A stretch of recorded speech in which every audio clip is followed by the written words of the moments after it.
In this video, I share about forensic psychology in Singapore. Hi, this is Kenneth and welcome to my monologue. So first things first, what is forensic psychology? Forensic psychology is the scientific research and application of psychology as a discipline that's applied in criminal justice, corrections, civil justice, and used in legal and courtroom settings. Basically, forensic psychology isn't just limited to criminal law as it also includes civil law. It can be applied to legal questions such as child custody issues or courtroom dynamics. For example, informing decision-making in court or when trying to ascertain the credibility of a witness. Now, to become a forensic psychologist, you need to start with a degree in psychology with honours or at least complete a 4-year degree program. But it doesn't end there. You also have to complete an accredited master's degree which can either be in forensic or forensic clinical psychology. You can expect to be trained on topics such as criminology, legal and courtroom psychology, how to become an expert witness, risk assessment tools, and crime theory. Now, do note that most undergraduate psychology programs are quite general and broad, covering a whole range of topics, but certain universities have forensic psych modules at the undergraduate level.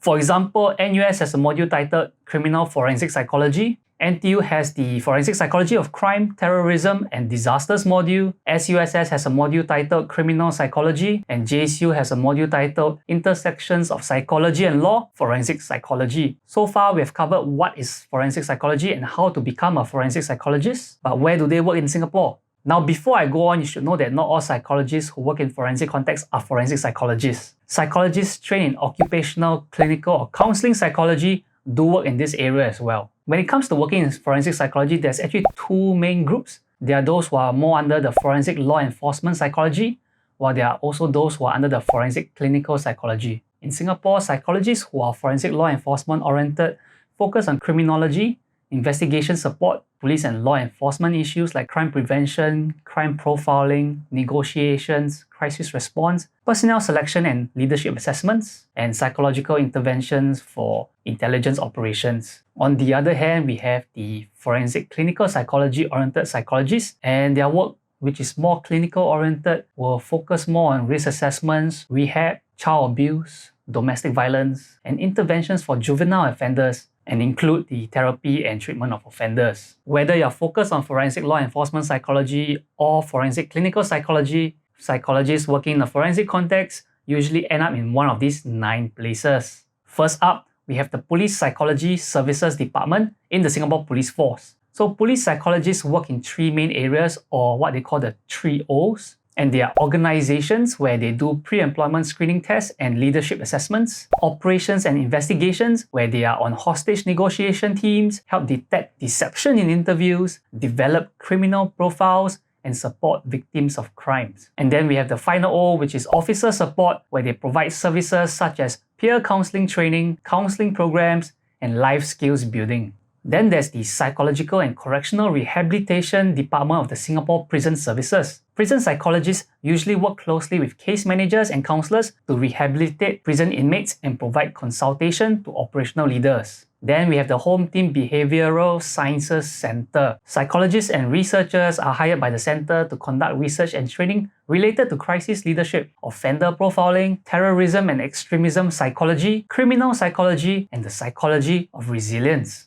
All these are necessary to support the training efforts at the Home Team Academy and inform policy making by the Ministry of Home Affairs. Then we also have the ICA Psychological Services branch, where psychologists deal with immigration-related matters like researching on deception at checkpoints. Moving on, the Central Narcotics Bureau also hires psychologists to provide training on detecting deception, research on the psychology of drug addiction, and provide advice on preventive drug education. Psychologists also work at the Singapore Defence Force under the Emergency Behaviour Sciences and Care Unit. This unit has 3 different branches. So there's the Care and Wellness Office, which is located in the Civil Defence Academy, and then there's the Resilience and Personnel Psychology branch and the Operations Psychology branch based at the SCDF HQ. You also find psychologists working at the Counselling and Psychological Services sections of the Singapore courts. Here, the psychologists provide services such as divorce and custody conciliation, custody evaluation, family violence assessment and counselling, co-mediation with judges,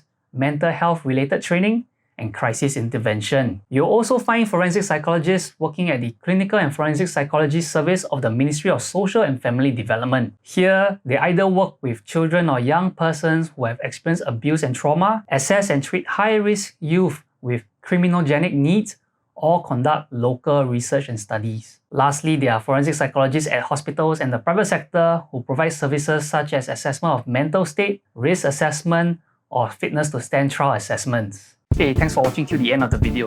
If you found value in this content, please help me out by liking the video. And if you haven't, please subscribe to the channel and turn on the notifications as well.